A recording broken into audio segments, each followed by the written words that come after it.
Okay, this is step 2 on risers and catch trays. One of the things that came up in class is the one person liked making the riser and the catch tray separately. So, I mean, it doesn't take a lot of skill to figure out what you're doing here. The reason I don't care for this is, I mean, there are really lots of reasons to do it this way, but the reason I don't care for it is it's easy to get caught up in making the risers and forget to make the tray. Without the tray, you can't fire your pieces. So it's really important to make a bunch of trays. The other thing is, in this case, the tray is too small. If you have a lot of runoff, this tray would probably fill up pretty quickly, and it might spill over. The other thing is, if you look at the profile of this, the one thing you really want to make sure is that your catch tray is not taller than your riser. The riser has to be the tallest, so that if you're trying to get in here with a chisel or a flame, that you have easy access to those two things. So what we do here is we just roll out a little disc and then turn it into a pinch pot, basically pinch up the side and to turn it into a little catch tray. Then I'll just show you this.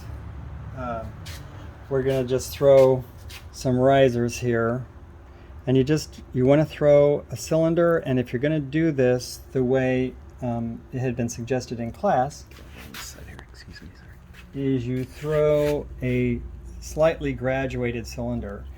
Ava was saying that she has found that if she makes her riser and trims her foot a little on the thin side, it seems to release a lot easier. The one caution about that is if the riser and the foot are pretty thin or narrow, it's easier for the glaze to also breach that. But it does seem to release better. And she also mentioned that she felt that if the riser is just a little bit smaller than the diameter of the foot, she feels that it keeps it from chipping the side of the piece. So that's another thing to kind of keep in mind. Another good reason why you don't want the riser to be wider than the foot. Glaze flows down, hits that little flat spot, and then it goes right in and flows between the two pieces. So in this case, we're just going to dry this cylinder. And you really want it pretty dry because just like the earlier piece, it'll distort pretty easily. Yeah, it distorts if you don't dry it. And we want this to be as symmetrical as possible. So I'm drying this until it looks like it's turning white. Okay, so that's pretty good. And then you can use an X-Acto blade to cut these. It cuts a lot easier. But you want to cut these about an inch tall. Everybody has their own technique and style. So I cut through, if you look at the inside, you can see there's a little indentation that happens when I push this needle through. If you push all the way through, the ring falls off.